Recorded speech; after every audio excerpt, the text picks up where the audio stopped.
Então, começamos aqui, ó.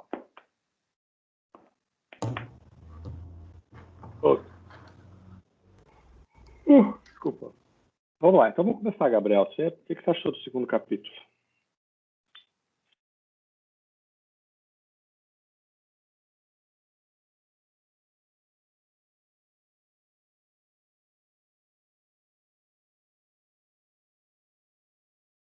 Gabriel, você ainda está por aí? Meu microfone estava mudo e eu estava falando. Enfim, coisas da pandemia. É o seguinte, eu não gostei muito desse capítulo. Eu vou ter que confessar que foi muito difícil prender a atenção. Toda hora eu ficava pensando em outras coisas. Tipo, não sei se porque ele traz muita informação de vários lugares diferentes. Mas, enfim, foi meio difícil prestar atenção. Mas eu acho que deu para compreender um pouco do que ele quis falar. Ele falou bastante do HAL, né? As minhas anotações não estão querendo abrir aqui, não sei porquê. Mas O drive da a gente está no segundo capítulo, né? É a extensão do sistema. Isso. Ele fala muito do Kula. Você se confundiu. Opa. Pera. Sim, extensão desse sistema de liberdade, honra, moeda. Você leu o outro, foi isso. Não, eu li esse mesmo. É porque no final ele fala do HAL. Ou será que é Kula? Acho que é Kula mesmo. É Kula, isso. Tá aqui. Abriu aqui as minhas anotações. Foi mal, me confundi. Eu até ia perguntar assim, porque o Kula, não sei, me parece um conceito tão abstrato, o HAL também, que às vezes é até difícil a gente distinguir um do outro, e sinceramente eu não compreendi muito bem a diferença entre eles. Bom, mas essa foi sua grande dúvida? Esse é o comentário que você vai fazer? Eu acho que eu não tenho muito a acrescentar, porque esse texto é muito difícil de prestar atenção, assim. As coisas que eu grifei foram basicamente sobre o Kula mesmo. Tem uma parte que ele fala do direito germânico, enfim, mas também está associado ao Kula.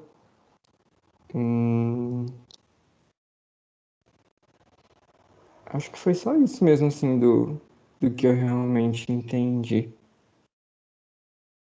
Tá bom. Olha, aqui tem coisas bem importantes nesse capítulo, mas eles são, de fato, diversos nesse conjunto de dados. Eu acho que o que acontece é que nós já estamos com fadiga de dádiva. Então, eu queria chamar a atenção para algumas coisas. A gente vai indo no texto, né? Primeiro, que quando ele fala das regras da generosidade Andamans, ele está falando do Radcliffe Brown. Esse Mr. Brown aqui é, na verdade, o Radcliffe Brown. Você conhece a história, né?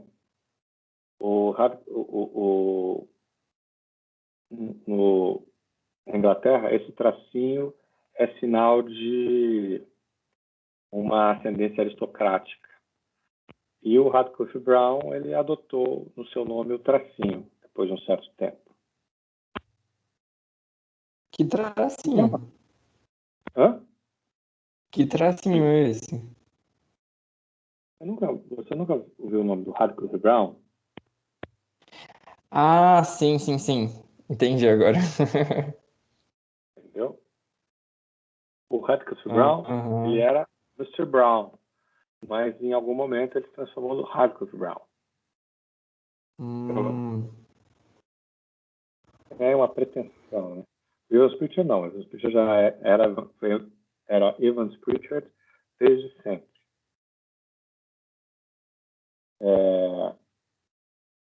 O que ele está mostrando aqui? Olha, primeiro essas regras, essa primeira parte, ele vai utilizar os dados do Radcliffe Brown para falar o que ele já havia dito, que as coisas se misturam. Mas ou seja, que nas coisas estão as pessoas também. Tudo se mistura. E mais tarde, conforme ele vai adiantando o capítulo, ele vai enfatizando isso cada vez mais, mostrando como que essas regras de direito, ele vai chegar em algum momento a dizer assim, elas são um pouco desenvolvidas, no sentido de que elas têm menos distinções que o nosso direito. Mas que mesmo sem essas distinções, ele funciona muito bem. O que nos leva a perguntar se essas distinções são realmente importantes. Mas eu já vou voltar a isso. Então, a primeira coisa que ele vai mostrar nesse capítulo todo é como que as coisas, os objetos, eles têm uma mistura, eles não são puramente objetos. Eles carregam também as pessoas, eles representam as pessoas, que é o que ele já tinha mostrado lá no direito Maori. E eu fico pensando, ele não podia ter feito economia daquele exemplo. E, no fundo, o que ele está dizendo é que essas coisas estão misturadas, que está presente lá desde o princípio. E aí ele passa para a Melanésia, né? Ele vai fazer uma comparação entre Melanésia e Polinésia. E ele vai citar várias pessoas importantes aqui. Um deles é o Maurice Lénard, que é um missionário, eu já não esqueci qual era a denominação a qual ele era missionário, mas ele passa 20 anos entre os nativos da Nova Caledônia. E o texto dele, para mim, é um dos melhores textos de antropologia. Ele muda tudo, na minha opinião. Ele é interessante, o Lénard tem uma história, é a seguinte, depois de 20 anos, ele pergunta para um dos informantes dele, que o acompanhou durante toda aquela trajetória, o que ele tinha ensinado para ele, ou o que ele tinha aprendido com ele, Lénard. Ele arrisca assim, fala assim, foi o espírito? Aí, esse Caledônio diz assim, não, aquelas coisas que só os franceses sabem falar, né? Não, o espírito a gente já sabia. O que a gente não sabia, o que você nos ensinou, o que a gente não sabia era o que a gente não sabia era que existia o corpo. Muda Professor, tudo. Fala. eu tava lendo esse texto, né? Daí eu tava pensando que eu acho que o grande responsável, eu acho, da gente não compreender muito bem esses conceitos de Howe e Kula é a própria forma como a gente enxerga posse, questão de posse e questão de propriedade privada. Porque, assim, na nossa sociedade, pelo menos, é meio que inconcebível a gente fazer essa troca, assim, sabe, de presentes, tipo, eu sei que acontece, tipo, em aniversários e tal, mas não desse jeito, assim, a gente sempre pensa de uma forma diferente, não sei muito bem explicar. Eu acho que você tem razão. Não é que o dom não esteja entre nós, mas ele está invisibilizado. Sim, E aqui, um dos mais exemplos, o exemplo. Quando você vai falar do ensaio sobre a dádiva, geralmente se fala de dois grandes exemplos. Ele aborda muita gente, ele trabalha com muita informação, ele trabalha com muitos trabalhos, mas tem dois grandes exemplos. São o Kula, os Argonautas e Pacífico Ocidental do Malinowski, e os textos sobre o Squire sobre o Potlatch. Vou lembrar para você que Moos dá aula sobre esse assunto e trabalha com isso desde 1906. Ele escreve esse texto em 1923, 24, na primeira parte em 23, na segunda parte em 24. E o Malinowski publica o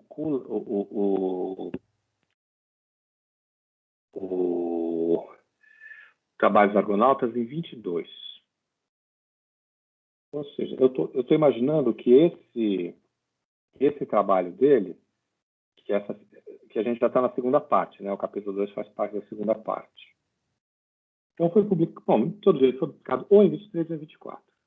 Ou seja, em menos de um ano e pouco, o Moser ele tem uma leitura do Kula absolutamente sofisticada, detalhada. Ele vai pegar as notas de rodapé, vai utilizar as formas mágicas e tal, e vai reinterpretar o material do Malinowski. Em que sentido? Dois sentidos. Primeiro sentido, ele vai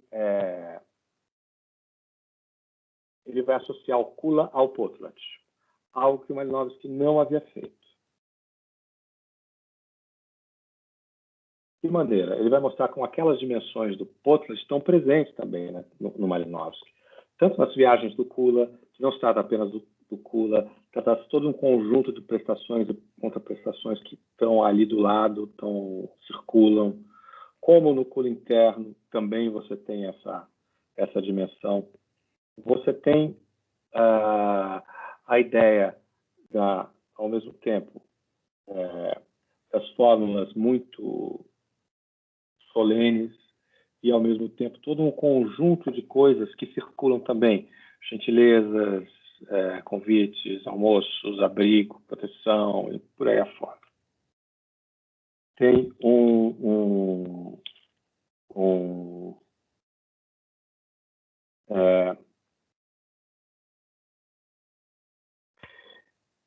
E eu queria chamar a atenção para um trecho. Você está com o seu texto aí, Gabriel? Nayara? Tô. Então, por favor, vamos pegar o trecho, olha só. 1, 2, vamos ver. Olha só. Pega lá o capítulo 2, ok? Vamos para a parte do capítulo 2. Princípios, razões e intensidade das trocas de dons. Melanésia. Ok? Ok. Aí você tem o primeiro parágrafo, no segundo parágrafo em Nova Caledônia, não é? Que são os dados do Maurice Lénard, que inclusive o Maurice Lénard, ele, quando volta à França, ele dá algumas aulas no Collège de France na cátedra do próprio moço. Aí tem o que chama de Trobriand. Achou? Então, imagina que esse parágrafo aqui de Trobriand é o parágrafo número 1. Então, vai 2, 3, 4, 5, 6, 7, o 8º parágrafo.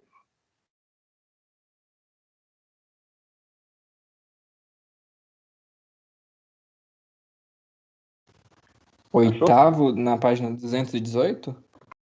Eu não sei porque eu estou com a versão em francês. Vixe. Não, Começa segundo Malinowski? dos signos de riqueza incessante e infalível. Esse começa. Achei. Achou? Uhum. Então vai mais Na ou página menos 218. 218, Nayara. Aí vai mais ou menos na metade do livro e tem assim, mas é uma propriedade de um certo gênio. Achou?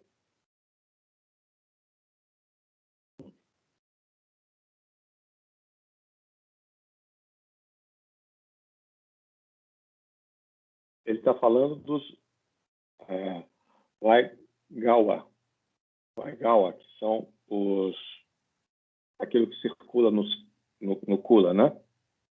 Eu não achei, não. Logo depois da nota de rodapé. Na nota de rodapé? Não, depois da nota de rodapé desse parágrafo. A terceira nota de rodapé desse parágrafo.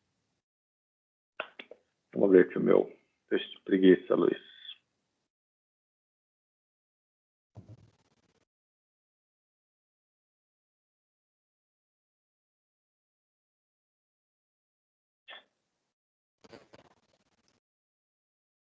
Trata-se, portanto, de uma propriedade que se tem sobre o presente recebido, é isso? Espera aí. Deixa eu achar aqui o meu texto. Uhum.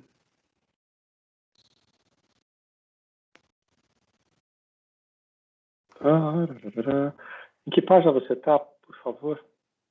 218. 218. É do PDF ou do livro? Não, do livro mesmo. A do PDF é 110. Olha aqui, ó. Ah,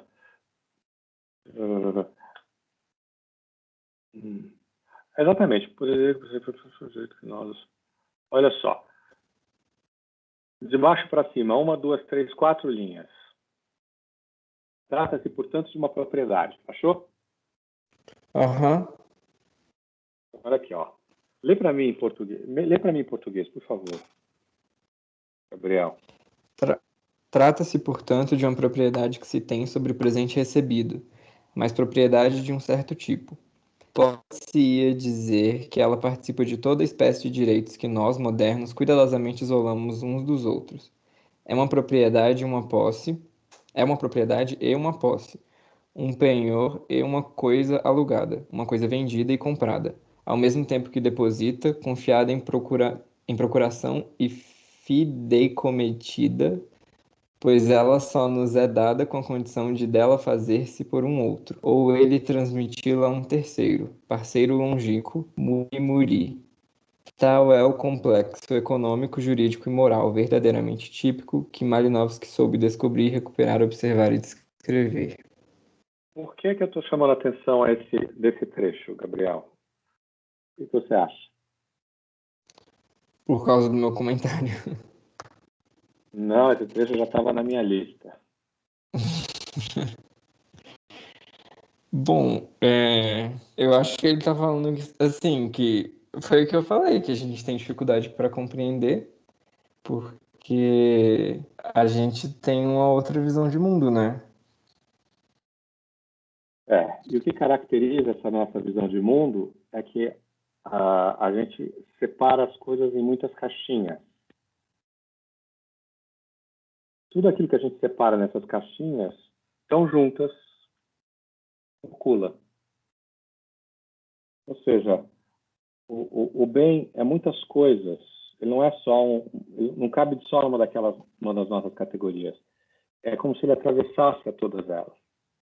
Não apenas a relação com ele não está envolvida apenas o direito real, que é o direito das coisas, como também o direito pessoal, como esse próprio bem ele tem um sentido de propriedade, mas é uma propriedade que não, que, do ponto de vista dele, junta categorias que nós separamos.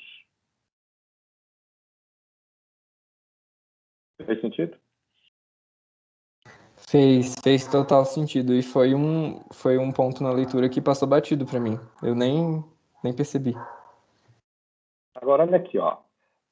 Nayara, você quer dizer alguma coisa?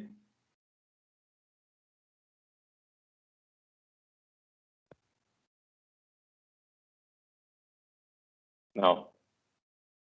Tá bom. Aqui, você tinha tido uma dificuldade de saber da diferença do Hal e do Kula, não é isso? Eu acho que eu consegui organizar os meus pensamentos, professor. Eu acho que. É porque eu tinha lido esse texto semana passada. Daí eu não Tá. estava lembrando muito bem das coisas. Mas agora eu li as coisas que eu grifei aqui e deu para distinguir melhor na minha cabeça. Porque o HAL. Deu para perceber pelo menos que o HAL é mais abstrato que o Kula. Porque o Kula ele fala que é um circuito, né, de trocas. Que um É, circuito de trocas dos nobres lá, dos comerciantes. na E o verdade, não, HAL mas seria o. na verdade, não, porque é interessante como alguns dos problemas que estão no Malinowski, o moço claramente aponta. Eu acho que eu acho até que eu sublinhei aqui, foi. A gente eu já vou a esse trecho. Mas a diferença é a seguinte: o HAL é uma categoria. E o Mose vai traduzir como o espírito da coisa dada. Ok? Uhum. O Kula é uma instituição. Hum,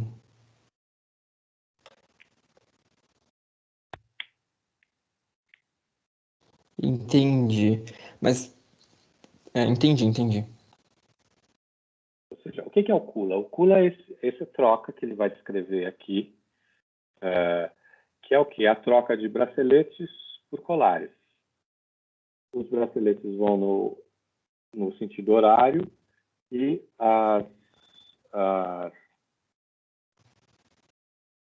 os colares vão no sentido... Não, os braceletes vão contra horários, os colares vão no sentido horário. Acho que é isso. Então, é o que eu estou descrevendo, Nayara. Então, assim, você está como se você estivesse de frente para um círculo, ok?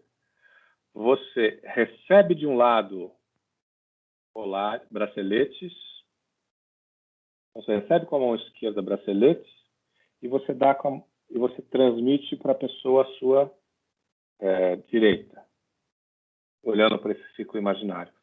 Você pega da pessoa da direita, você pega colares e você dá para o seu parceiro que está à esquerda. Tudo isso depois vai ser rediscutido, mas essa é a descrição do Malinowski. E é isso, trata-se disso. E todo esse capítulo é quando o Malinowski está fazendo isso, ele está falando do Kula. Então, ele está como um ritual. Então, ele está pegando todas as dimensões do Kula, desde a fabricação da canoa até a visão do trabalho que isso engendra, como acontecem as expedições, as magias utilizadas, como são tem um momento que ele vai falar das bruxas voadoras, como elas representam o perigo. E aí vai, né? Ele tem ele vai pegando cada capítulo, é uma parte desse caminho para explicar como funciona o Kula. Então, se eu pudesse fazer uma comparação, qual é a diferença do Kula, do Hall para o Potlatch?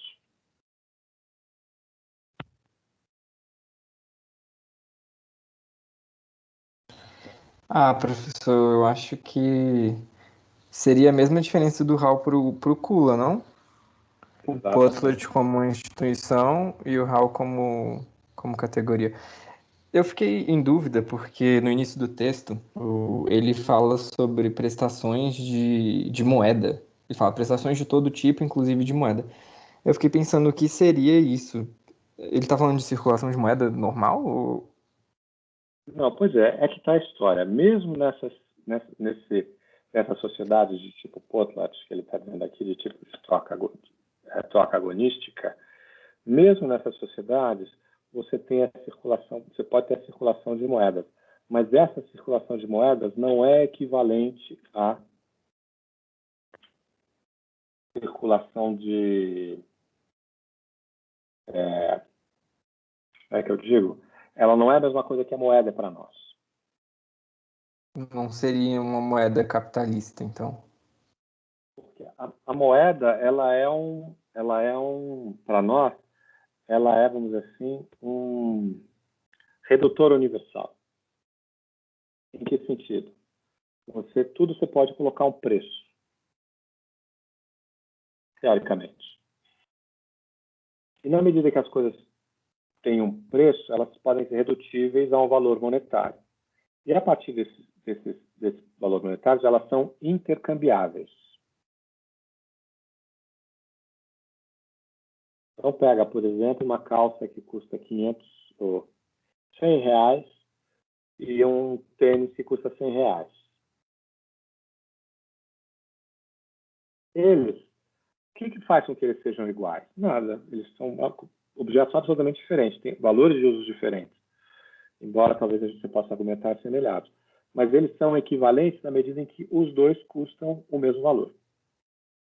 Então, para nós, as coisas estão separadas. A coisa, o dinheiro e as pessoas.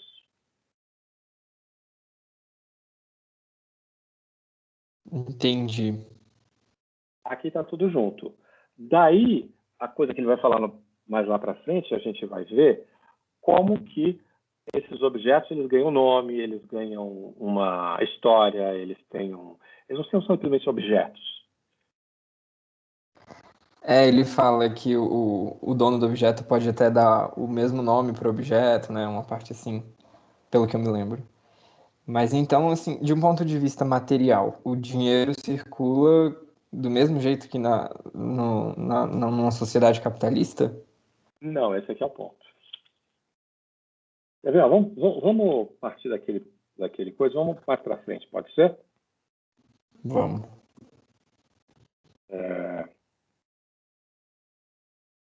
ver? Vamos para o próximo parágrafo.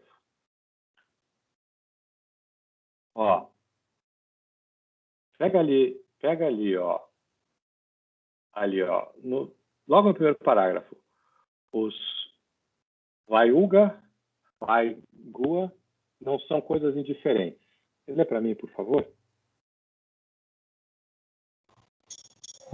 Os Vaigua não são coisas indiferentes, simples moeda. Cada um, pelo menos os mais caros e mais cobiçados, e outros objetos têm o mesmo prestígio.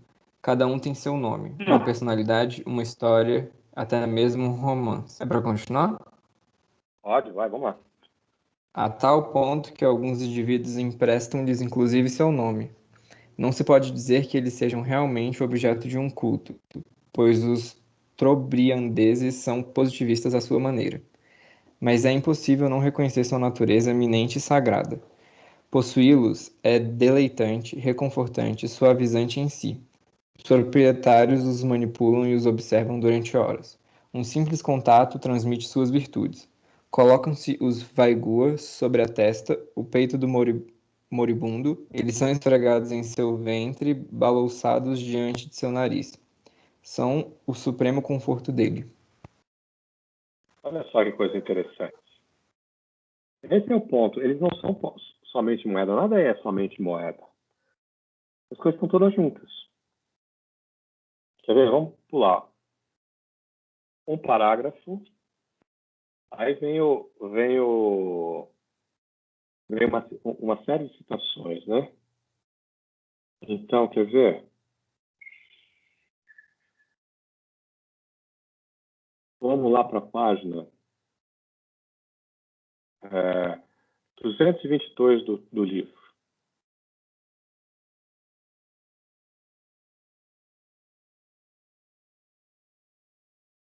Achou? Achei, professor. Só que os cachorros aqui da rua estão latindo muito alto. Terceiro parágrafo. Não tem problema, não. Terceiro parágrafo. É que os cachorros eles gostam da minha voz. Esse, infelizmente, conhecemos mal. Não, o anterior. Uma outra expressão simbólica. Não, essas metáforas. Ah, sim. Essas diversas metáforas significam exatamente a mesma coisa que o que exprime, noutros termos, a jurisprudência mítica dos Maori. Sociologicamente, é mais uma vez a mistura. Quando ele fala de jurisprudência mística dos Maori, está citando o Hall. Ok? Uhum. Então, logicamente, é mais uma vez a mistura das coisas, dos valores, dos atos e dos homens que acham. Esse é o ponto central. Ou seja, no fundo, o Hall, ele é o que? Ele mostra o que? É uma categoria que mostra o quê? Como essas coisas elas estão todas juntas. Elas estão relacionadas umas com as outras.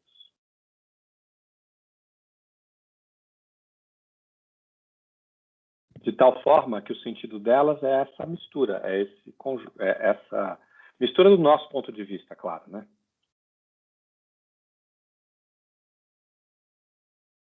Ó, e aqui, ó, uma curiosidade. No próximo parágrafo, ele fala assim: infelizmente conhecemos mal as regras de direito que dominam essas transações. Localizou? Sim. E aí ele vai fazer um monte de observações que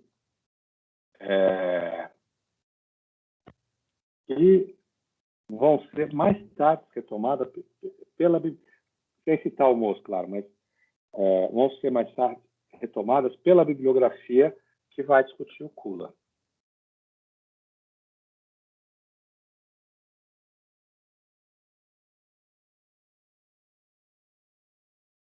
Tá bom? Eu tava dando uma lida aqui nesse parágrafo. Que eu grifei que ele basicamente fala que eles não. Que no momento eles não compreendem, né, como funcionam as regras. Tem muita coisa que o Malinowski deixou de responder no trabalho dele. E, de fato, tem.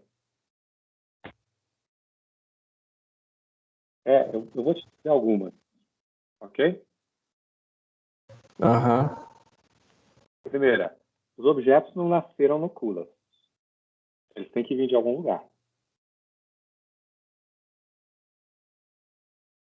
Então, você tem que ter um mecanismo para os objetos entrarem e saírem do Kula. Ok? Segundo. Sim. Ok. Segundo,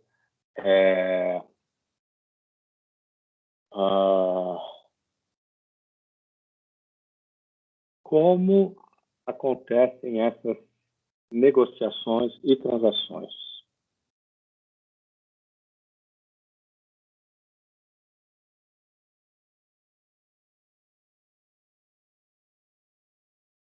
Terceiro, todas as ilhas da Melanésia que participam do Kula, ele tem o mesmo papel em todas elas?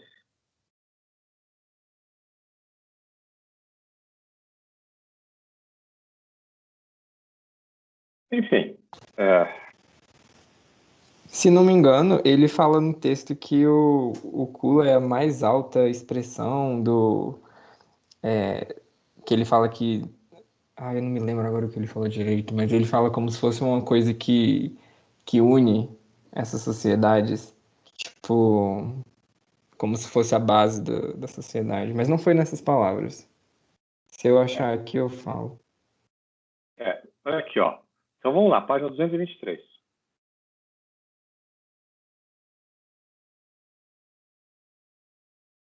Terceiro parágrafo. O Kula, sua forma essencial, não é senão o momento mais solene de um vasto sistema de prestações e contraprestações que, em verdade, parece englobar a totalidade da vida econômica e civil da Astróbria. Acho que foi essa parte aí que eu me lembrei agora. Esse ponto é super importante, Gabriel. Bom que você o mencionou. Que é o seguinte, Malinowski ele vai fazer uma classificação de tipos de troca diferentes, de acordo com o seu objeto. O que vai contra o que o Malinowski, o que vai contra a interpretação do próprio Mozo. O Mozo está criticando o Malinowski. O Malinowski, inclusive, depois dá razão ao Moço. Ele tem um texto que ele estava, quando ele leu o ensaio sobre a Haddad, ele já tinha até, inclusive, escrito, que é um texto na bibliografia, que é o Crime e Costume na Sociedade Primitiva. Vai falar sobre o quê? Sobre o direito nastrobriano. E lá ele vai fazer a coisa que todas as relações são de tipo do que o moço está chamando dádiva. Então, se você vai levar a sério isso, então você não pode classificar as trocas de acordo com as coisas que são trocadas. Fez sentido? Não muito, professor. Não entendi Vou onde trocar você quis chegar. peixe por, vou trocar peixe por inhames, isso é uma coisa. Vou trocar, vou trocar o serviço mágico por alguma outra coisa, uma citação, vou trocar. Se eu, se eu tento fazer uma classificação dos tipos de troca a partir dos tipos de objetos que estão sendo trocados, o que você está fazendo? Você está aplicando na vida trobriandesa as nossas categorias. Ah, sim, sim. Entendi. E para nós a troca está vinculada ao quê? À mercadoria. Fetichismo do Marx, o que é? Substituir algo que é uma relação entre homens por uma relação entre objetos. Entendi. Essa coisa do Kula, professor, interessa qual objeto está sendo trocado? No Kula, sim. Assim, porque a pessoa que está recebendo, ela é obrigada a receber. E por ela ter recebido, ela é obrigada a passar para frente, certo? Então acaba que, sei lá, acaba que eu não consigo ver se realmente importa o que a pessoa tá dando e o que ela tá recebendo, sabe?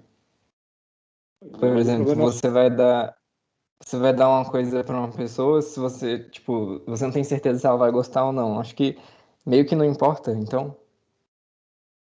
Pois é, mas a questão é uma questão teórica, Gabriel. É o seguinte, o que eu estou descrevendo para o Kula vale só para o Kula?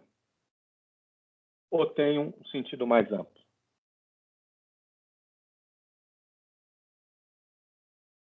Eu acho que tem um sentido mais amplo. Como você prova isso? Ah, eu não sei. É exatamente o que o moço está fazendo aqui. Esse é o argumento dele. Fato, mas acho que depois ele faz extensos trabalhos mostrando como que essas coisas estão presentes na sociabilidade a mais cotidiana. Mas, nesse momento, ele está falando do Kula. E ele está fazendo uma separação entre o tipo de troca que tem o Kula e as outras trocas que fazem parte da vida tribal. Isso está no capítulo 5 do Argonautas. Mas a troca em si, tipo, a troca, né, da dádiva. Sim, esquecendo o Kula, é porque eu citei o Kula, mas assim, a troca em si, entre pessoas comuns e tal. Interessa o que está sendo trocado ou não? Depende. Mas o ponto que o Malinowski está fazendo aqui, que o Moço está fazendo aqui, é que em todas essas relações, o que acontece é a mesma coisa que acontece no Kula. Quer ver? Vamos aqui para a página. Vamos ver o que nos diz esse indivíduo.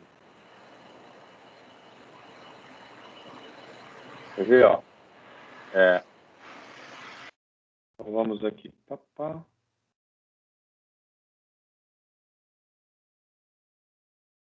Ok. Página 226.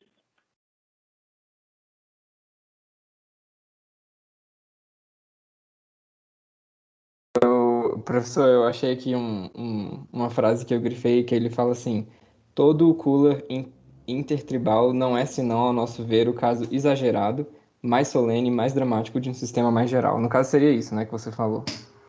Exatamente. Mas vamos lá na página 226.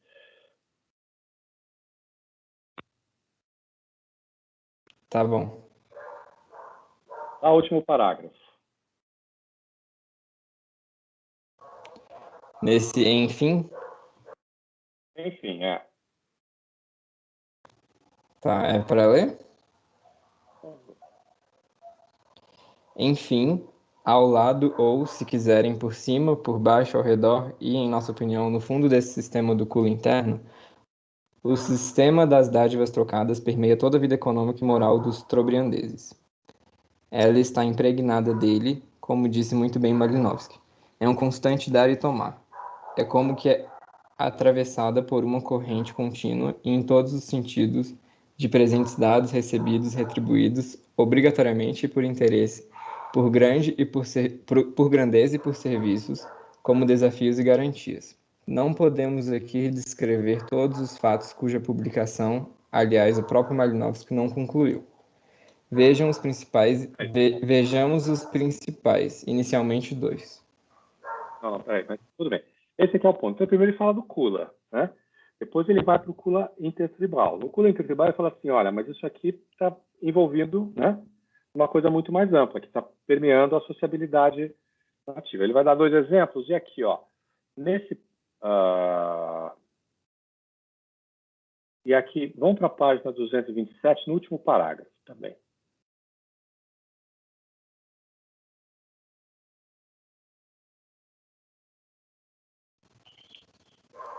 O que começa com mas, além desses direitos? Por favor. Mas, além desses direitos dos grupos e dessa economia coletiva, já menos próximos do Kula, todas as relações individuais de troca parecem-nos não desse tipo. Não Talvez desse tipo. somente algumas... Peraí, só um instantinho. Esse é o ponto central. Ou seja, todas as relações individuais de troca são desse tipo. Existe uma continuidade entre a dádiva que está presente no Kula e as relações mais cotidianas da sociabilidade sobre-andesa. Esse que é o ponto. Essa é uma economia de dádiva. Toda ela é assim. Todo o cotidiano é assim.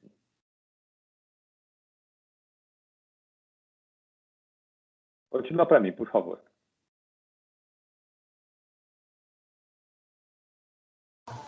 Calma aí, eu me perdi. Ah, tá.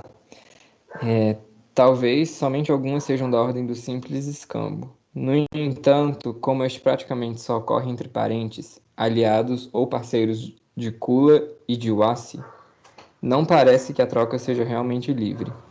Em geral, mesmo aquilo que se recebe e do qual se obteve a posse, não importa de que maneira, não é guardado para si, salvo se for imprescindível. Normalmente é transmitido a uma outra pessoa, a um cunhado, por exemplo. Acontece de coisas que uma pessoa adquiriu e deu voltarem a ela no mesmo dia, idênticas. Olha só que interessante. Então, o papel do Kula na descrição do Kula no ensaio é justamente fazer o quê? Tirar isso do grande, vamos dizer assim, desses grandes rituais. Essa parte tem 2 coisas, né? A primeira, eu já falei, é mostrar como o Kula é um potlatch. Então, é toda uma primeira parte fazendo essa comparação. A segunda é mostrar como que aquilo que está presente no Kula atravessa a sociabilidade nativa. Ele vai por partes. Primeiro ele fala do Kula, depois ele fala do Kula interno, depois ele fala das relações cotidianas. Isso permite a ele que no próximo tópico, quando ele fala das outras sociedades melanésias, quando ele vai falar de Fiji, e ele vai mostrar como esse sistema, ele agora não tem mais um potlatch. Ele segura e sustenta esse tipo de atitude. Mas isso é alguma coisa que caracteriza o próprio ser dessa sociedade.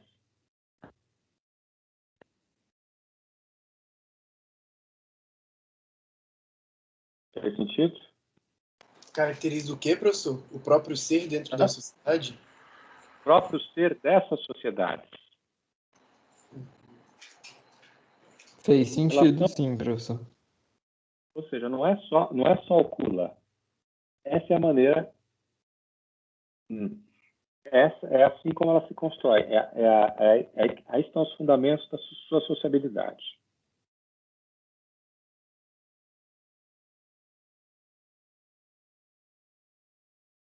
E aí eu queria ir com vocês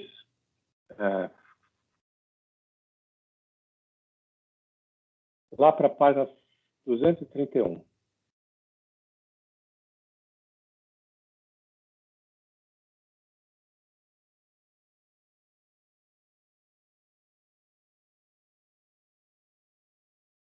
Vamos. Qual parágrafo? É o segundo. O ponto no qual esses direitos... Lê para a gente, Arthur, por favor. Leio sim, professor. O ponto no qual esses direitos, e como veremos, o direito germânico também, tropeçaram, foi sua incapacidade de abstrair e de dividir os seus conceitos econômicos e jurídicos. Aliás, eles não tinham necessidade disso. Nessas sociedades, nem o clã nem a família sabem dissociar-se, como tampouco dissociar seus atos. Os próprios indivíduos, por mais influentes e conscientes que sejam, não sabem compreender que precisam se opor uns aos outros e que precisam saber dissociar seus atos uns dos outros. O chefe confunde-se com seu clã, e este com ele. Os indivíduos só se sentem agir de uma única maneira. Holmes observa finalmente que as duas linguagens, uma papua e outra melanésia, das tribos que ele conhece na embocadura do Fink, têm um único termo para designar a compra e a venda, fazer e tomar o empréstimo. As operações antiéticas são expressas pela mesma palavra. Antitéticos. Opostos. Oi? Operações antitéticas. Opostas. Ah, antitéticas. Tá. O que é antitética? É em oposição? Opostas, sim. Tá. Estritamente falando, eles não sabiam pedir emprestado e emprestar no sentido em que empregamos esses termos, havendo sempre algo de dado na forma de honorários pelo empréstimo, e que era devolvido ao ser quitado o empréstimo. Esses homens não têm nem a ideia da venda, nem a ideia do empréstimo. No entanto, fazem operações jurídicas e econômicas que têm a mesma função. Agora, vai para o último parágrafo dessa página, por favor. Assim, uma parte da humanidade? Isso. Tá. Assim, uma parte da humanidade relativamente rica, trabalhadora, criadora de excedentes importantes, soube e sabe trocar coisas consideráveis sobre outras formas e por razões diferentes das que conhecemos. Olha que coisa interessante. O que isso significa?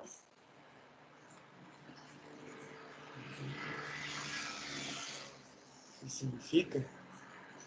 É.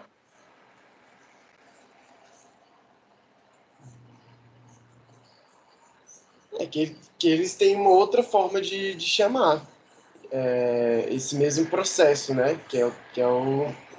É que não é o mesmo processo. Esse aqui é esse é o ponto. No qual a economia ela não está associada das relações sociais. É porque é como se para eles não existissem economia, né? O que existe no caso são outras coisas. Não no nosso sentido. Isso. Nosso sentido de economia é de alguma coisa em separado, né? É alguma coisa que está em separado já, vamos dizer assim, das outras realidades sociais. Constitui-se um domínio à parte e que acaba se transformando, talvez, num dos domínios mais importantes da nossa existência. O que está mostrando é que nessas outras sociedades isso não está separado. Professor, mas eu fico me perguntando, você acha que, por exemplo, se uma pessoa fosse estudar a nossa sociedade, a nossa economia, de um ponto de vista totalmente diferente do nosso, eles não acabariam falando a mesma coisa? Que na nossa vida a economia tá tudo misturado? Olha, tem um monte de departamentos de economia no Brasil, alguns muito importantes, com pessoas muito bem formadas, que estão dizendo o contrário.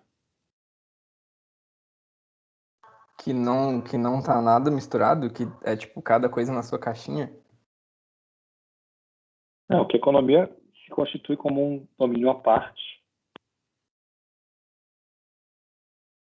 que funciona pelas suas regras, onde você tem preços, você tem um vetor de preços, onde as pessoas agem pelos seus interesses, onde você tem tipos de bens diferentes, onde você tem circulação de dinheiro, onde você tem uma expressão explícita de interesses, preferências, etc.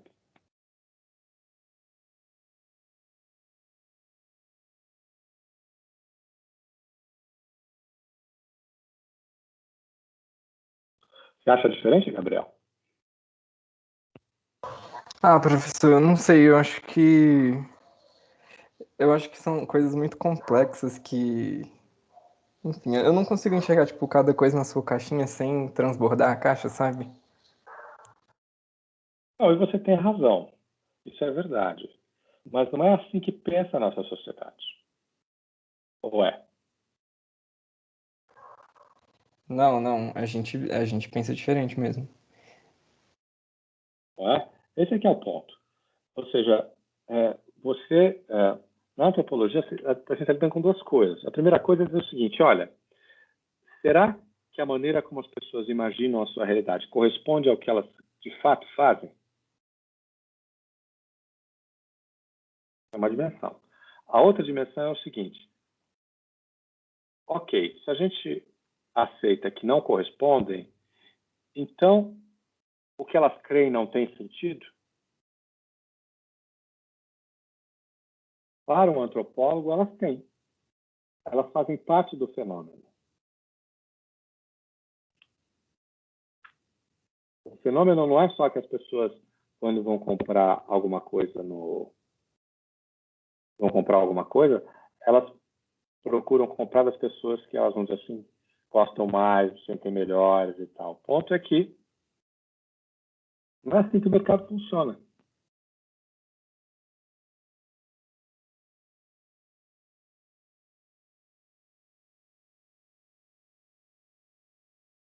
Faz sentido?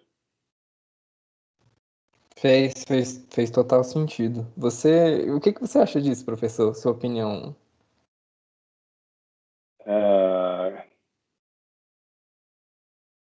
A minha opinião é que a gente está falando de coisas que se aplicam muito melhor a sociedades diferentes da nossa, brasileira.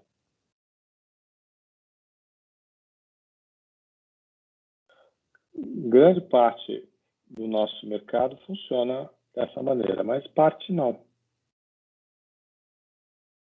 Por exemplo, a relação entre favores governamentais, como financiamento a juros subsidiados, construção de unidades produtivas e lucro.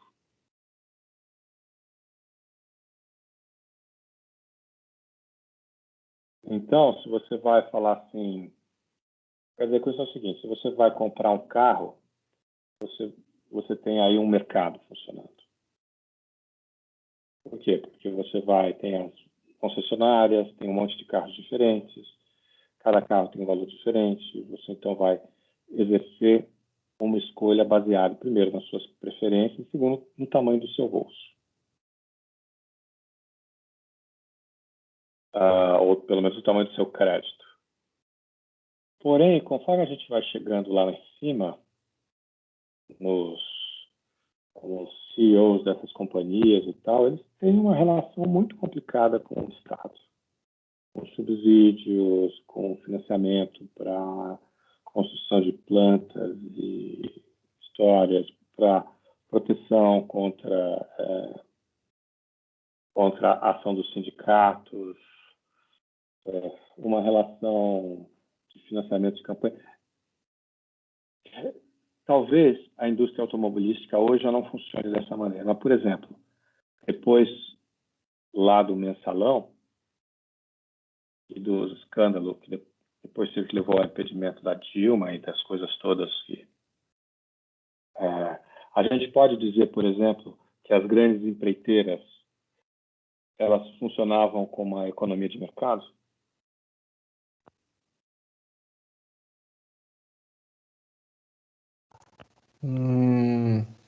Acho que não. Não, né? O que você acha, Arthur?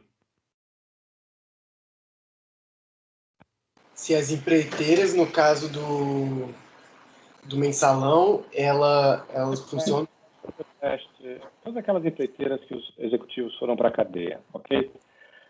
Naquele nível, eles estavam lidando com uma economia de mercado, agindo como se estivessem numa economia de mercado? Então, eu cheguei meio atrasado, me desculpa, eu tô meio perdido, mas sim, se eu entendi bem a questão, eu diria que eles criaram meio que um mercado próprio, né? Uma forma própria de troca, né? Mas é que não é o mercado, é uma coisa que se junta a favor, conhecimento pessoal, acesso, corrupção, pagamento de dinheiro, é uma mistura de várias coisas. Mas ainda tem, tipo, os bens eles trocam. Então, tipo assim, não é uma economia de mercado que tem uma moeda fixa, mas, tipo assim, então, o que eu sei desse negócio é que, tipo assim, tem um monte de parlamentar e todo mundo tem que, em uma grande maioria, tem que votar para que alguma coisa dê certo. Então, você chega e fala, tem tanto dinheiro, dinheiro para mim em emenda, eu vou te dar se você votar nesse negócio meu. É isso que eu entendo, mais ou menos. Mas aí o dinheiro de emenda vira a moeda de mercado, né? Acaba sendo um jogo de influências. Aí, mas a unidade básica é essa. Vou reformular. Essa é uma coisa muito mais complicada do que isso. Mas pega lá o dono da Odebrecht, Marcelo Odebrecht, tá bom? Uhum. Vamos nos colocar na posição dele, ok?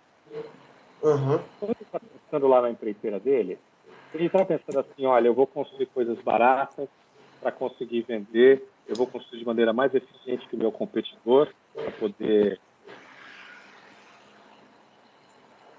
vender mais barato, ou eu vou colocar um diferencial para eu poder vender mais barato, porque as pessoas vão ficar mais interessadas em comprar o apartamento que eu estou vendendo do que ou eu vou pensar aqui em adquirir uma nova tecnologia para fazer estradas mais baratas que me permitam oferecer um serviço por um preço mais competitivo. É assim que ele pensa? Professor, resumindo essa questão, você está querendo falar basicamente que um mercado é caracterizado pela competição, certo? Se ele não está competindo, ele não está no mercado. Não é isso. Porque basicamente, se ele está fazendo uma coisa ilícita, ele não está competindo, certo? Ele está ele está participando de um esquema de corrupção e por isso ele está sendo escolhido para realizar tal trabalho, certo? No meu ponto é um pouco diferente. Meu ponto é que essas pessoas, essas empresas, lá no alto, elas estão tomando as suas decisões estratégicas, elas não estão lidando com o mercado. Elas estão lidando com o quê? Com influência política, corrupção, que você mesmo falou, com ocupação de espaço em lugares institucionais, etc. Ou seja, elas não estão funcionando numa economia de mercado. Esse aqui é meu ponto.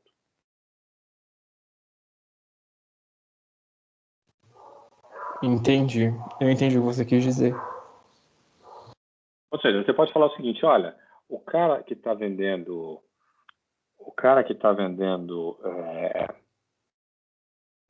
vamos supor,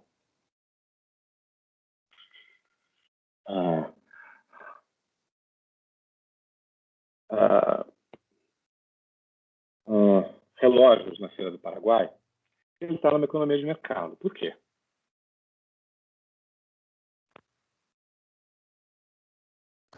Porque ele está lidando com dinheiro, com oferta e demanda, enfim.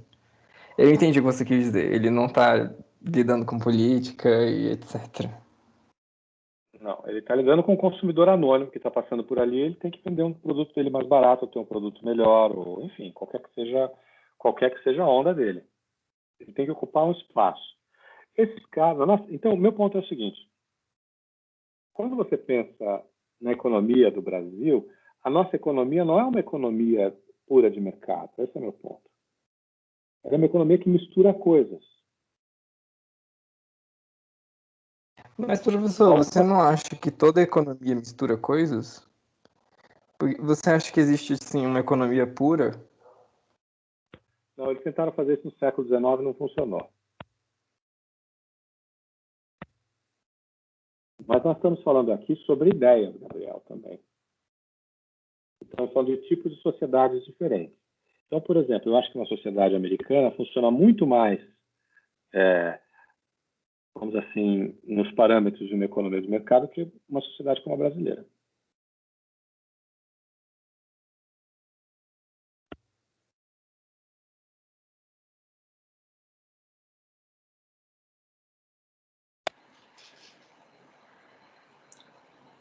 Professor, Diga. mas aí então, tipo, aí tá, a gente tá colocando então economia de mercado como uma forma específica de expressar um processo econômico, né? Porque o que eu fico Não. pensando... fala. Não.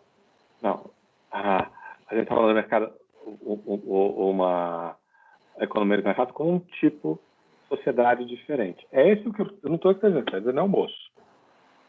Vou ler de novo aqui para você. Uma outra parte da humanidade, relativamente rica, trabalhadora, criadora de excedentes importantes, sabe trocar coisas consideráveis sobre outras formas e por outras razões que aquelas que nós conhecemos.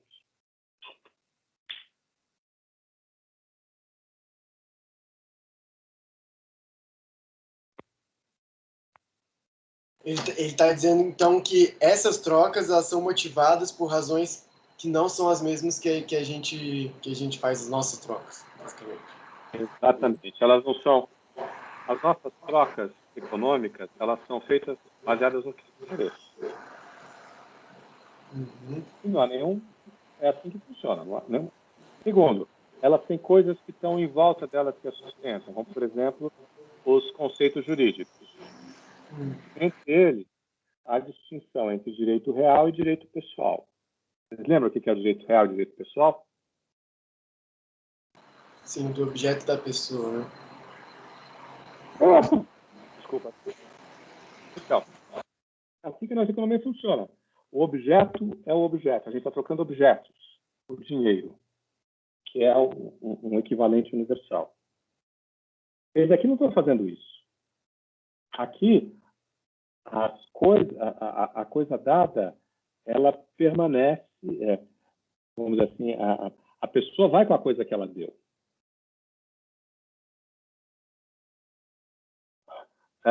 Em alguns momentos ele vai usando os exemplos dos Vaiuga, do Kula.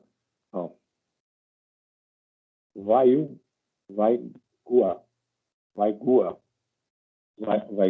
do Kula. Ele vai falar o seguinte: esses objetos, a relação com eles é uma propriedade, mas é uma propriedade que confunde, que põe junto várias coisas que nós separamos. Então ele vai citar aqui, propriedade, posse, é também um empréstimo, alguma coisa dada em garantia, ele junta todas essas categorias, tá? Presentes no objeto, na relação dele com o objeto.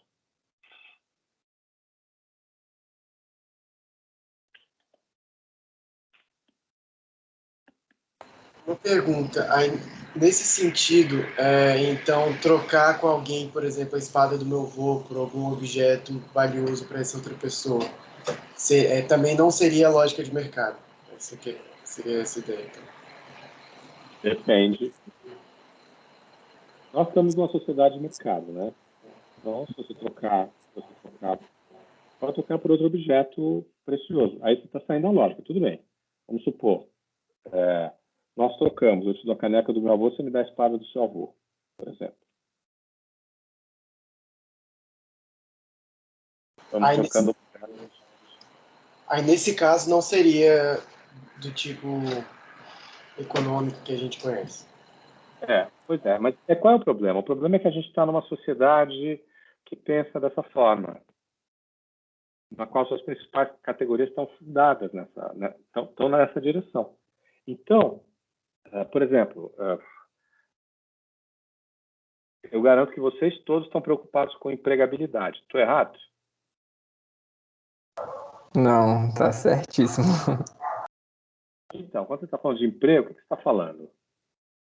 De vender sua força de trabalho para uma outra, enfim, para uma empresa qualquer, para outra pessoa.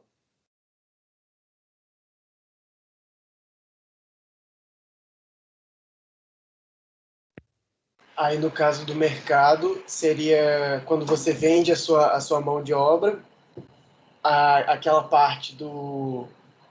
Então, quando você recebe dinheiro, que é na questão do fetiche, né, exatamente nesse processo de fetiche, se perde aquilo do que eu dei, né, porque eu não, teoricamente, não recebo exatamente o que eu produzi, mas alguma coisa que o valor é monetário, não é simbólico. Você tem a questão da exploração, né? Mas aqui ele está falando de uma outra coisa. Quer ver? Vamos para um outro trecho, lá na página 232. Primeiro parágrafo. Lê para mim, Arthur, por favor. Leio sim. Quando começa noroeste americano, né? Isso. Tá. Noroeste americano, a honra e o crédito. Dessas observações sobre alguns povos melanésios e polinésios, já se delineia uma figura bem formada desse regime da dádiva. A vida material e moral, a troca, nele funciona de uma forma desinteressada e obrigatória ao mesmo tempo. Ademais, essa obrigação se exprime de maneira mítica, imaginária ou, se quiserem... Calma aí, que alguém está falando no grupo aqui, não? Eu interrompo para a pergunta ou continuo? Não, porque é do livro, não é do PDF. Página 232 do PDF, primeiro parágrafo. PDF é 227. Tá, vamos lá. Ademais, essa obrigação se exprime de maneira mítica, imaginária ou, se quiserem, simbólica e coletiva.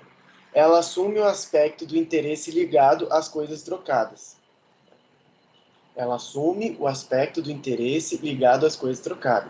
Estas jamais se separam completamente de quem as troca. A comunhão e a aliança que elas estabelecem são relativamente indissolúveis. Com efeito, esse símbolo da vida social, a permanência da influência das coisas trocadas, apenas traduz bastante diretamente a maneira pela qual os subgrupos dessas sociedades segmentadas, de tipo arcaico, estão constantemente imbricados uns aos outros e sentem que se devem tudo. Continua? Não, tá bom. Isso aqui... Professor, Fala. eu tenho uma dúvida que me veio agora aqui a respeito do HAL. É que é o seguinte, o HAL é meio que um pedaço da alma do doador, né? Que vai no objeto, certo?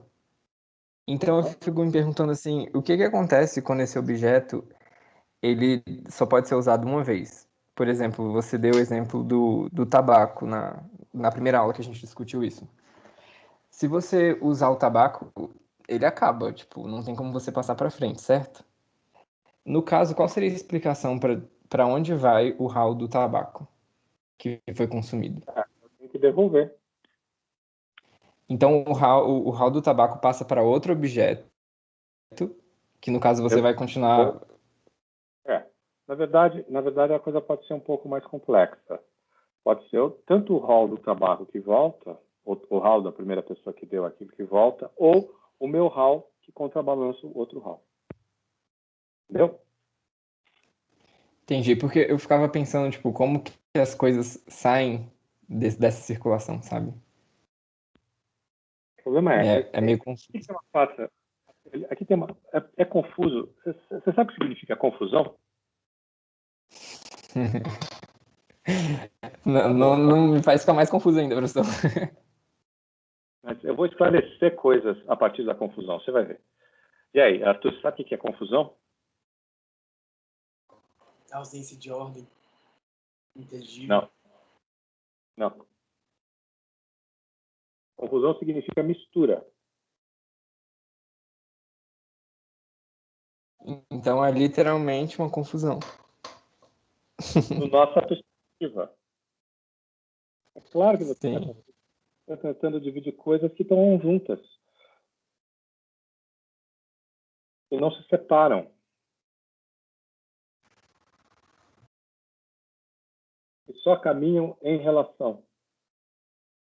Às vezes eu sinto que é uma daquelas coisas que você só entende se você viver. Tipo assim, quando você vai aprender uma língua, você pode estudar anos e anos a teoria, mas na prática você vai ter que falar com alguém. É só vivendo. Esse é o problema. E é legal você ter dito isso. Isso mostra a sua sensibilidade. Porque, de fato, é muito complicado. Por quê? Porque isso aqui viola a maneira como a gente pensa o mundo. Quer dizer, a gente, que eu digo, é a partir da nossa sociedade, ou a partir, vamos dizer assim, de uma moderna sociedade de mercado onde a economia tem esse papel tão central e ela funciona como funciona a nossa, a partir de todas as distinções. Mas, professor, como é que é uma coisa desinteressada se, é, se a pessoa... Então, tipo assim, por exemplo, se é uma questão de competitividade ou se é uma questão de aliança, aí já tem um interesse, não tem? Mas esse é exatamente o ponto. Para nós, existe uma coisa interessada e interessada ao mesmo tempo. Como é que é? Desculpa, bugou um pouco sua voz.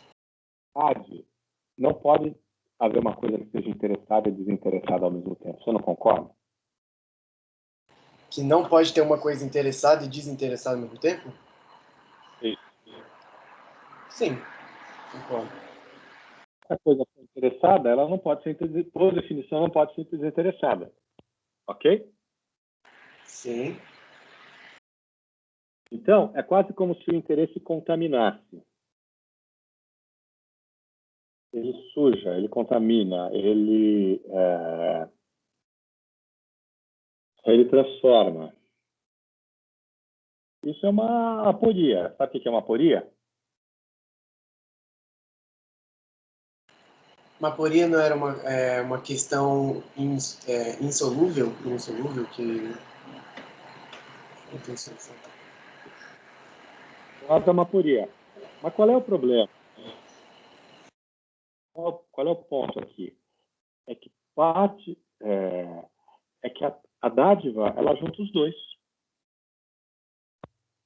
E é um problema para nós, porque como é que a gente não tem nem nome para dar para isso? Estava lá no primeiro, lembra daquela epígrafe que nós gastamos quase uma aula inteira para falar dela? Sim. Então, olha só. Vou repetir aqui, ó. Com as armas e as vestimentas, os amigos devem se fazer prazer. Cada um sabe por ele mesmo, para suas próprias experiências. Ou seja, é uma coisa que não está sujeita à reflexão, mas é alguma coisa que a gente experimenta, a gente sabe fazer, né? A gente faz. Aqueles que trocam mutuamente presentes são amigos durante mais tempo. E as coisas apprendre un bon tournure, que as coisas elas Conseguem caminhar bem. Eu tô vendo a versão portuguesa aqui. olha só, um amigo, a gente deve ser um amigo para seu amigo e devolver presente por presente. Onde deve ter riso por riso e dolo por mal feito. E, ó, todas as contradições presentes que está apontando aqui. Agora, isso não está só num poema escandinavo. Isso faz parte o quê? Da maneira como essas sociedades, elas se organizam. Do ponto de vista analítico, o que ele está dizendo aí? Ele está dizendo que a relação social não é indissociável da mercadoria. As duas caminham juntas.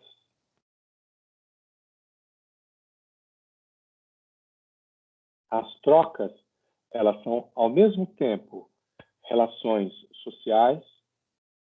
Está dizendo o que, no fundo, está afirmando, essa é a minha hipótese, o caráter coletivo dessas práticas e o fato de que os parceiros que trocam precisam uns dos outros. Mas, ao mesmo tempo, a gente vive nesse mundo e a gente tem interesse. E a gente tem que ler, que você falou? Tem interesse. Mas em que momento, por que motivo, onde é que foi que apareceu essa noção de desinteressado? De onde tirou esse... Qual é o dado que trouxe essa ideia? Por que falam que é desinteressado? Porque um clã, para mim faz sentido pensar que um clã, quando ele vai lá, quando o chefe vai lá se pôr à prova, né, a prova até pode resultar na morte do chefe. Ele vai lá se pôr à prova numa competição, tem algum... Eu não entendo de onde veio a ideia de que é desinteressado. Não consigo ver essa ideia. Quê? A maneira... O ritual no qual, ou, por exemplo, os parceiros do Kula se trocam o Kula. Trocam o Vai Gua. O que eles fazem? Eles pegam aquilo e jogam no pé do outro, como se não fosse nada. A própria maneira como no Potlatch, por exemplo, a pessoa compete e destrói riquezas, como se aquilo não fosse nada, como se não fosse nada para ele.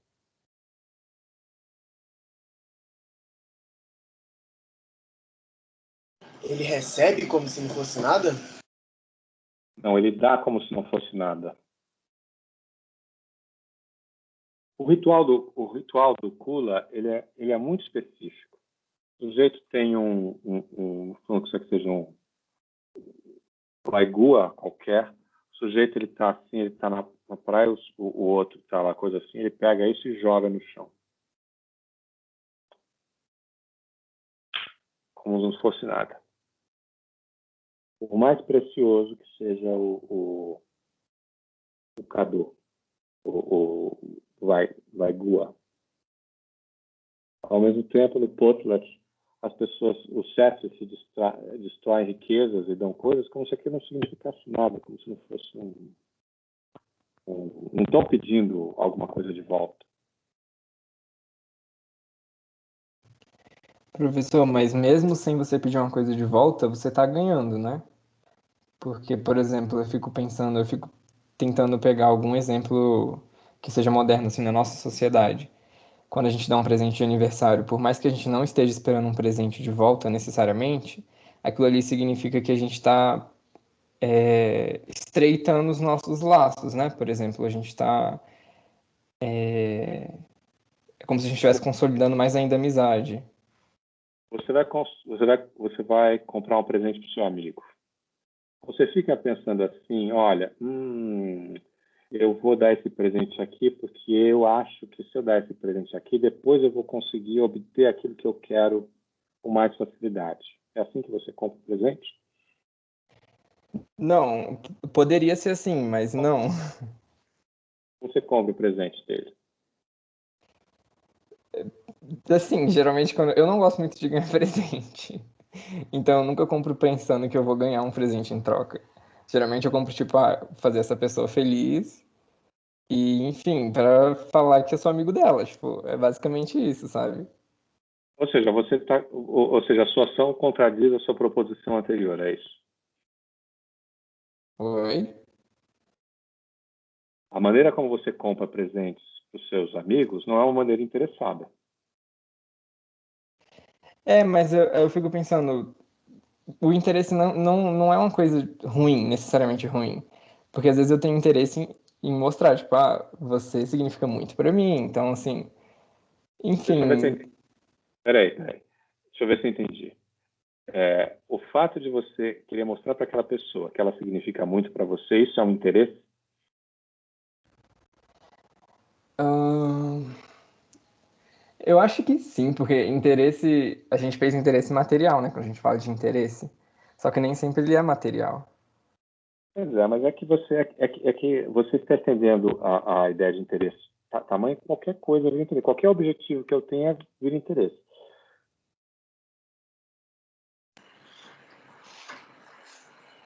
Professor, porque, Mas tipo, assim, Sim, vamos. pode falar. Fala, Arthur.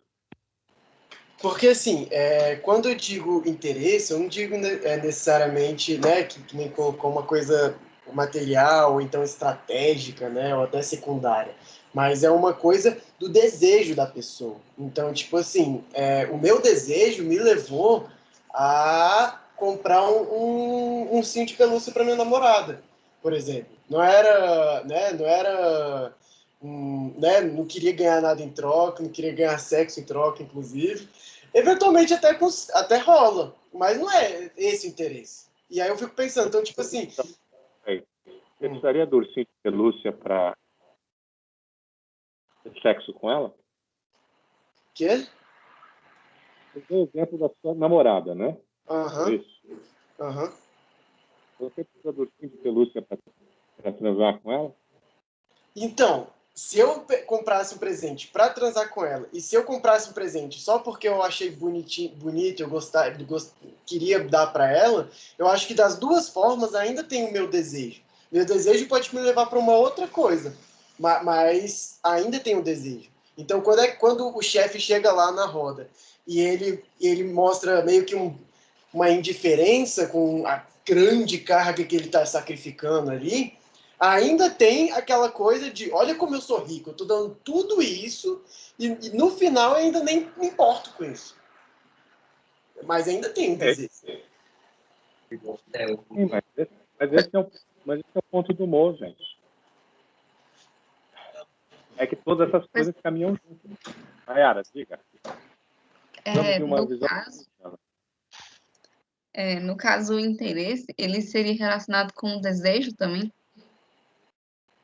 Olha, o problema é que quando a gente está falando de interesse, a gente está falando de coisas muito concretas. Você quer obter alguma coisa e para isso você precisa do outro. Você tem um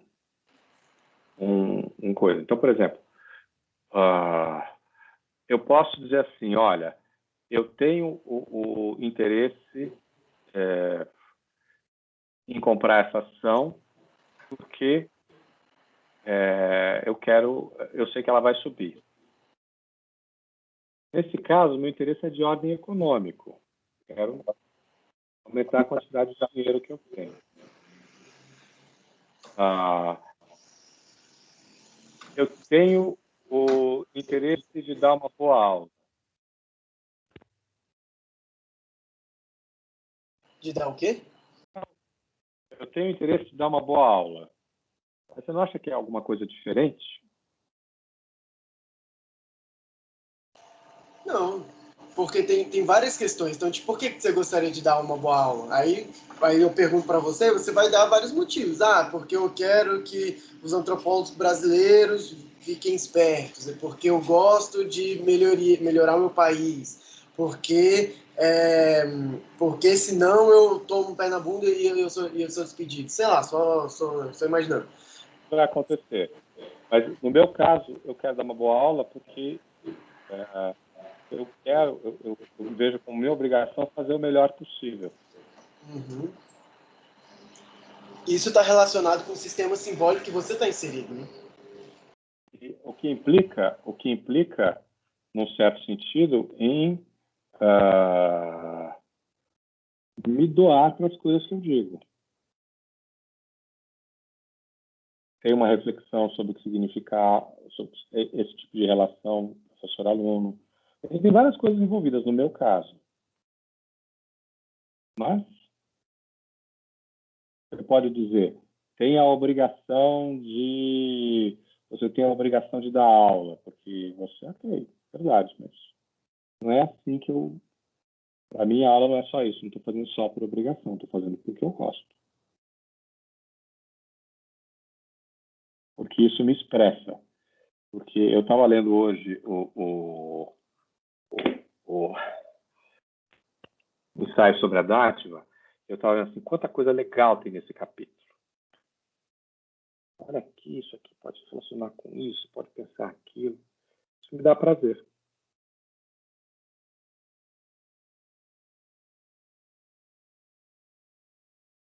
Então, se te dá prazer, esse já é o seu interesse, por assim dizer. Porque esse interesse eu sinto que a gente está levando muito de uma forma até um pouco capitalista, né? O interesse do capitalista de acumular e coisa e tal. Mas assim, Arthur, peraí. Arthur, em primeiro lugar, eu acho que, sim, o que a gente está fazendo aqui, o que a gente está colocando aqui no moço, na hora que ele está falando interesse, coisas reais, ele está pensando sim no capitalismo. Enquanto ele escreveu em 1922, desculpa, 23, 22 foi o coisa, que é o período posterior à Primeira Guerra Mundial. E o liberalismo econômico como um aspecto, vamos dizer assim, central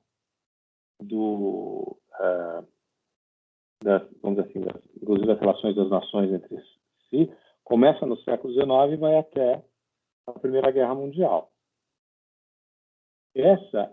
No final desse século, do século XIX, é quando Marx escreve o Capital. Segunda metade, né? Ele escreve o Capital. E aí?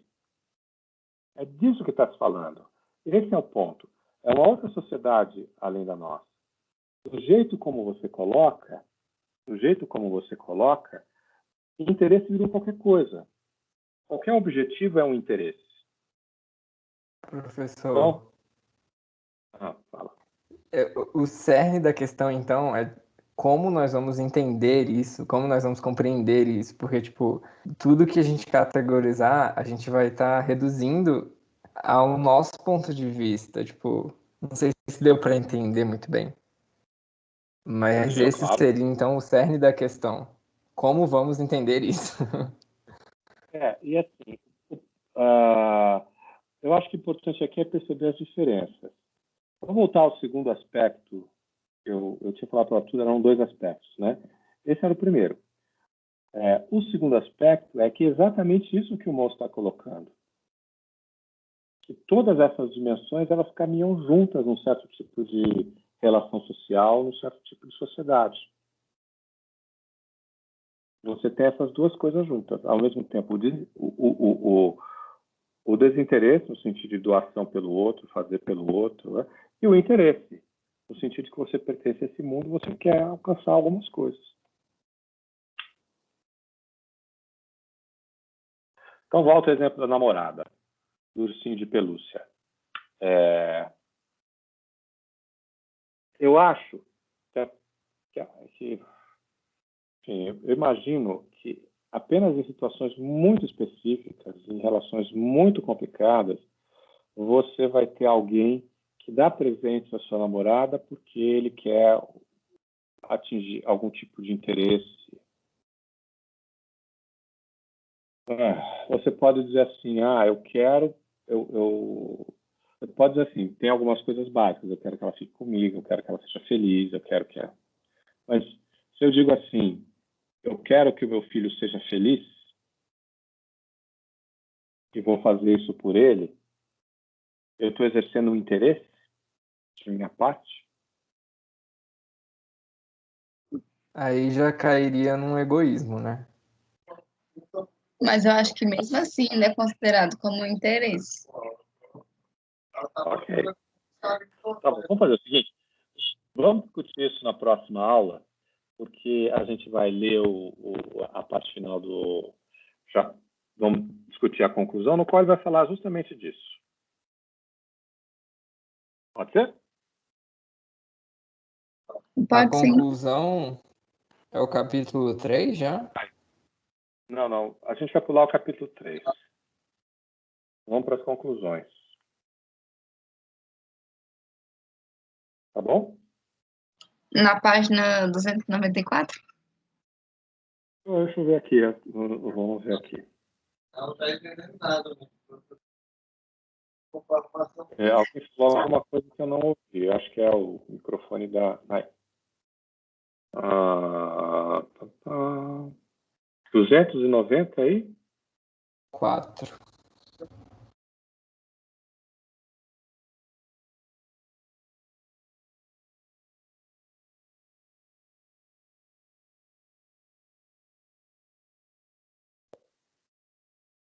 Sim, 294 até o final. Conclusões de moral, conclusões de...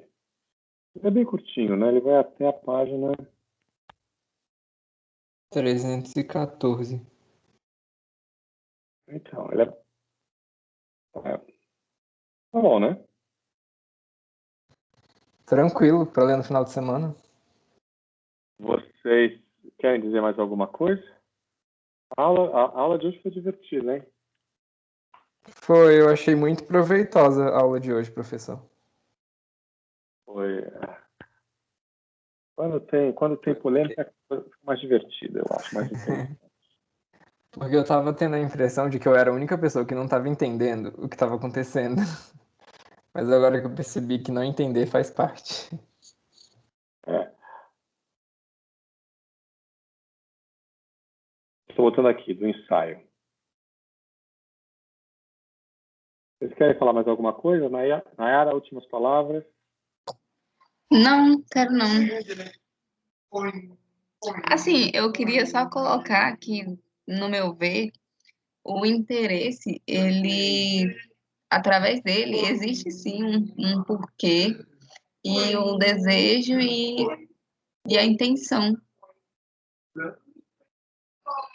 É porque vocês têm uma visão, vocês têm um certo desânimo com o ser humano, né?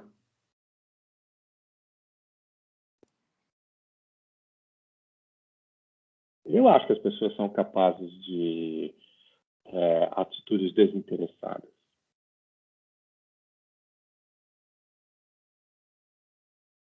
E eu acho que as pessoas elas fazem isso cotidianamente.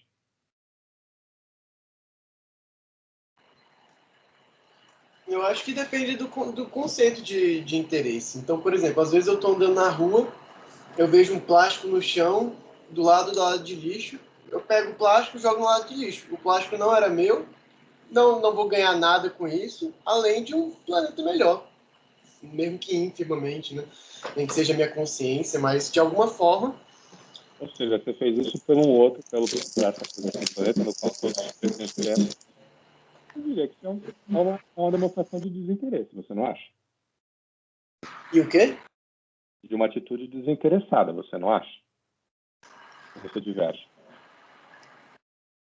Eu acho que está relacionado com a minha vontade de um mundo melhor, tá ligado? Tipo, eu não me importo de fazer isso e eu sinto que de alguma forma vai ajudar o mundo, tá ligado? Sim, ok. Eu estou de acordo. Uhum. Eu tô Mas de acordo. às vezes o interesse é inconsciente, professor. Que nem eu dei o exemplo do presente de aniversário. Você pode estar dando porque, tipo, é uma norma, sabe? Assim, é um costume. Mas no fundo você tá dando porque vai fortalecer os seus laços com essa pessoa, vai deixá-la feliz. E ela vai te retribuir depois. Você pode até dizer que você está dando um interesse, você está dando porque você não quer, vamos dizer assim, sentir menor na festa. Claro que você pode falar isso. E essas coisas, elas caminham juntas, esse é o ponto.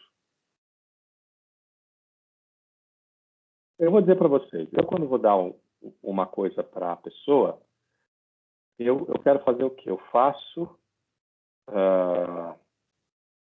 da maneira... Eu já não faço tanto isso porque dá muito trabalho. Na hora que eu vou dar um presente, eu vou tentar um presente que ao mesmo tempo, tem que pensar, um presente que ao mesmo tempo me represente e ao mesmo tempo seja bom para outra pessoa. Porque eu quero que ela se contente.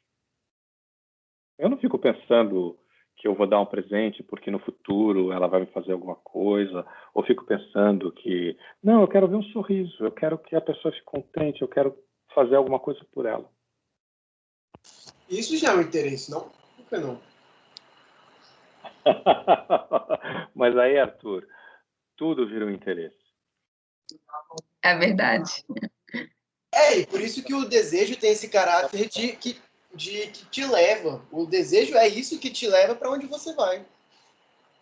Pois é, mas Arthur, aí você transformou o desejo numa categoria, interesse numa categoria tão ampla que ela significa qualquer coisa.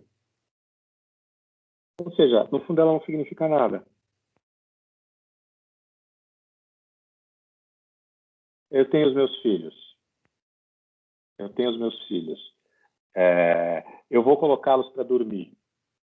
Eu faço isso porque eu gosto. Porque às vezes eles ficam com medo na hora de dormir, porque eu também já fui filho e sei que às vezes o pai faz uma diferença muito grande. Mas eu quero que eles durmam bem, que eles fiquem bem, que eles fiquem bem. Eu faço isso quando eu tenho que escrever texto. O meu prazer está em ler alguma coisa, está em fazer outras coisas. Isso me dá prazer também, mas tem outras coisas para fazer.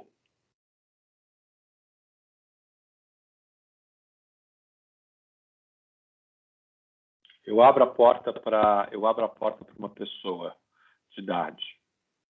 Eu não estou fazendo isso para que ela fique... Qual é o interesse que eu posso ter nisso?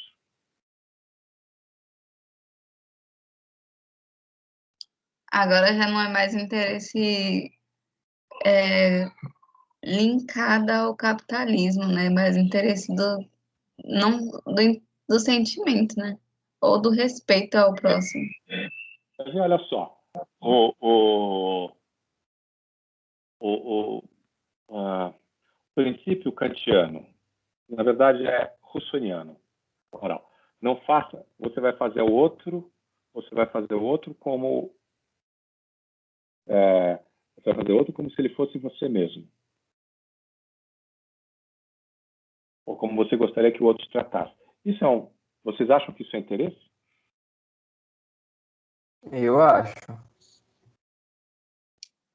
Eu acho que aí já não é mais interesse, não. Acho que isso aí já vem mais. Entendeu? Olha só. Aí vocês vão transformar qualquer coisa de interesse aí. Eu acho, sim, que a gente tem várias atitudes desinteressadas. E eu vou dar para vocês uma tarefa de vocês pensarem até a próxima aula quais são, além de ler o texto, claro, quais são as atitudes desinteressadas que vocês fizeram nesse fim de semana. Lê o Muito. texto. Ok? Vou Ok. cobrar.